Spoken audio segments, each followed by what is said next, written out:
जय श्री राधे। आप सभी को होली के पर्व की ढेरों शुभकामनाएं। फाल्गुन पूर्णिमा की बहुत बहुत बधाई। नमस्कार, देवभूमि चैनल में आपका स्वागत है। आज के इस वीडियो में बात करेंगे फाल्गुन पूर्णिमा की। ये तो आपने जान लिया कि होली का दहन कब है और होली कब मनाई जाएगी।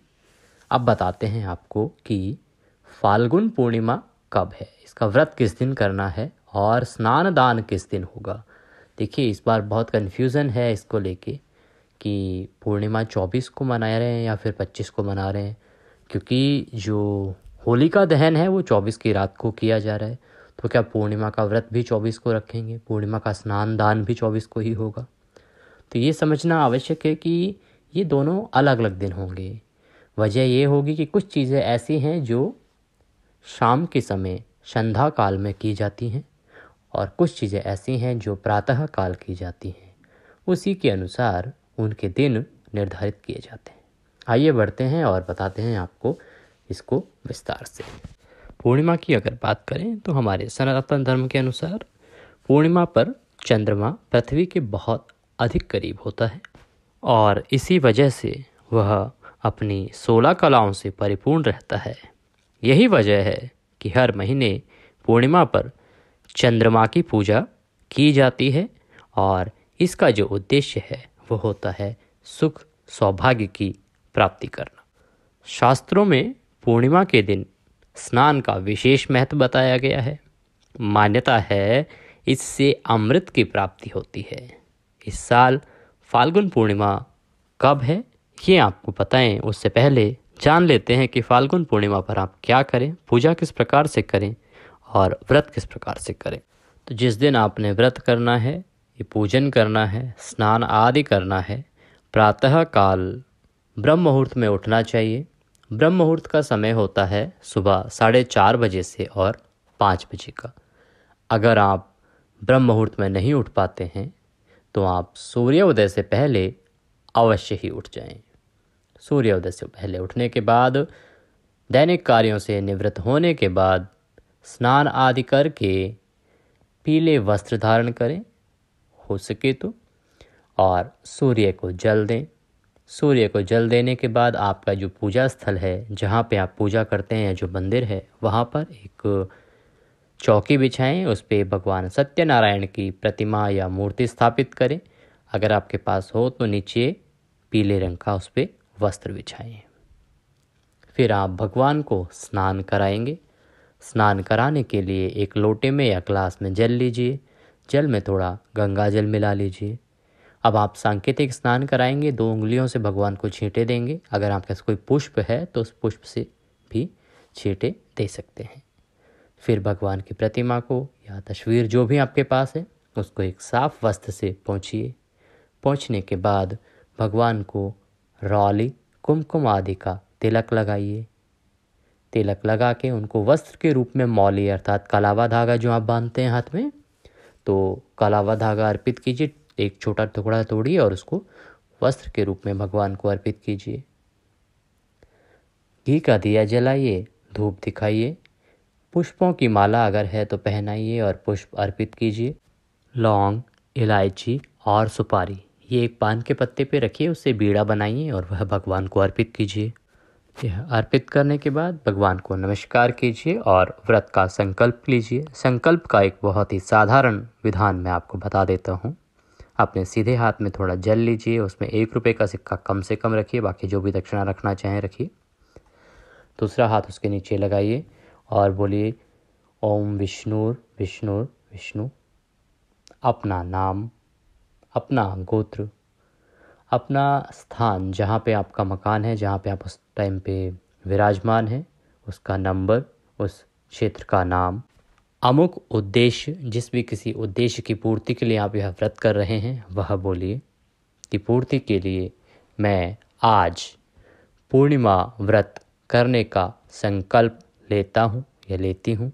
हे प्रभु, हम इसे सफलतापूर्वक कर पाएँ ऐसा आशीर्वाद प्रदान कीजिए और यह संकल्प ग्रहण कीजिए।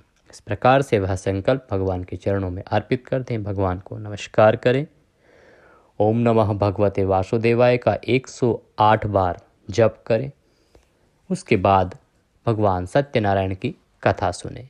भगवान सत्यनारायण की कथा अगर आपके पास नहीं है तो आप हमारे चैनल पर सुन सकते हैं। प्रत्येक पूर्णिमा पर सत्यनारायण की कथा आपके लिए यहाँ पर अपलोड की जाती है। उसके बाद आप भगवान की आरती करेंगे और आरती करने के बाद भोग लगाएंगे। भोग में जो आप बनाते हैं, देखिए पंजीरी का प्रसाद बनता है। पंजीरी का प्रसाद कैसे बनता है? थोड़ा सा आटा लेंगे, उसको सेकना है, भूनना है, उसमें थोड़ा बूरा मिलाइए, थोड़ा सा घी डालिए, कुछ अगर ड्राई फ्रूट डालना चाहें तो डाल सकते हैं। उसके बाद उसमें केले के छोटे छोटे पीसेस बना के काट के वो डाल दीजिए। पंचामृत बनाइए। पंचामृत में दूध, दही, घी, शहद और थोड़ी शक्कर मिलाइए। इस प्रकार से भगवान को भोग की थाली लगाइए। उसमें तुलसी दल अवश्य रखिए। तुलसी दल अर्थात तुलसी का एक पत्ता रखिए। उसके बाद भगवान को भोग लगाइए। भगवान को भोग लगा के बाकी जो बंधु बांधव हैं, पंडित जी हैं, उन सबको आप प्रसाद वितरित कीजिए। हो सके तो पंडित जी को भोजन कराइए, उनको दान दक्षिणा दीजिए। अब पूर्णिमा के जो व्रत हैं वो दो तरह के होते हैं।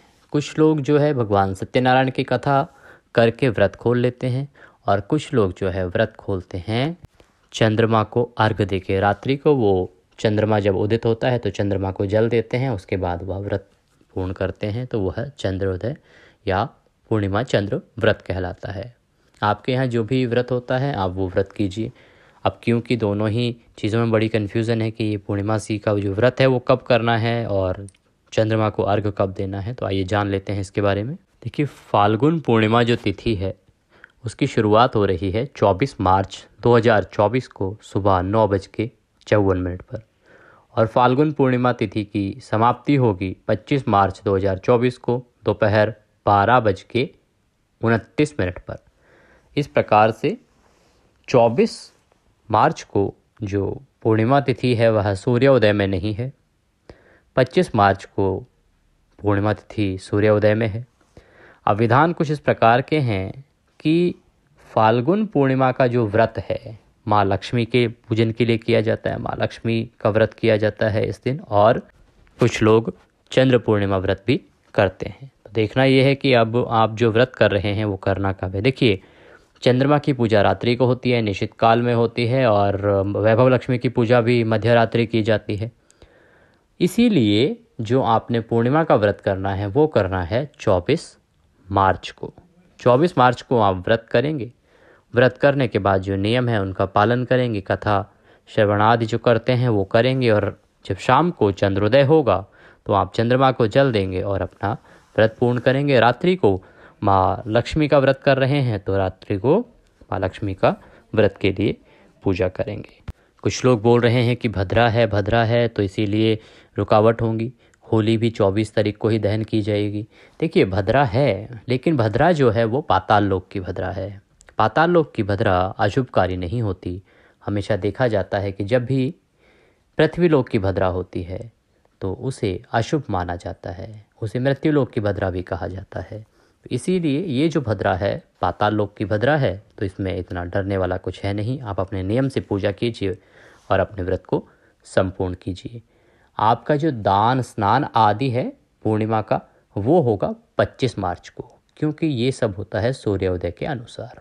सूर्योदय पूर्णिमा तिथि में 25 मार्च को उदित होगा, इसीलिए पूर्णिमा का स्नान दान आदि 25 मार्च को करेंगे। सत्यनारायण भगवान की जो कथा करनी है आपने वह भी 25 मार्च को कर सकते हैं, क्योंकि दोपहर तक पूर्णिमा है, तो सत्यनारायण भगवान का व्रत या कथा आप 25 को भी कर सकते हैं। इस प्रकार से आप भगवान का व्रत कीजिए। आप भगवान सत्यनारायण का व्रत अगर 24 को कर रहे हैं तो पूजा के लिए आप सुबह 9:23 से और 10:55 तक का समय है। इसमें आप उत्तम मुहूर्त है, इसमें आप पूजा कर सकते हैं। होली का दहन का जो मुहूर्त रहेगा वो रात्रि 11:15 से और 12:23 तक रहेगा। स्नान दान आदि जो भी आपने करना है वो आप अगले दिन सुबह 25 मार्च को 4:45 से और 5:32 के बीच में कर सकते हैं। यह शुभ मुहूर्त है।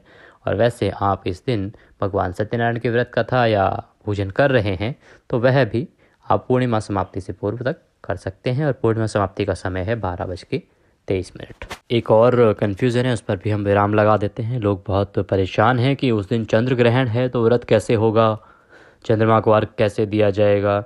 देखिए, चंद्र ग्रहण जो है वो भारतवर्ष में दिखाई नहीं देगा।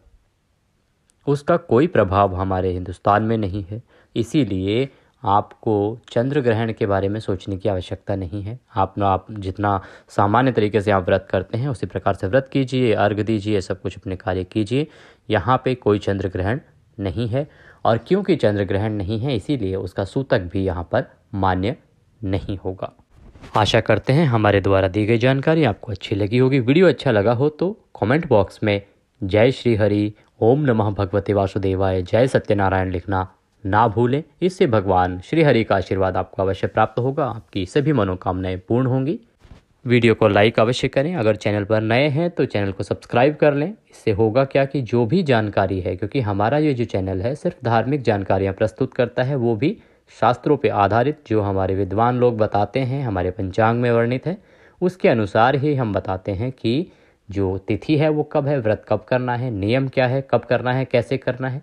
तो इस प्रकार की कोई भी जानकारी आपसे छूटेगी नहीं और सही और ऑथेंटिक जानकारी आपको यहाँ से प्रदान की जाएगी। आज के इस वीडियो में अभी के लिए इतना ही। अगले वीडियो में फिर होगी आपसे मुलाकात। तब तक के लिए जय श्री हरि।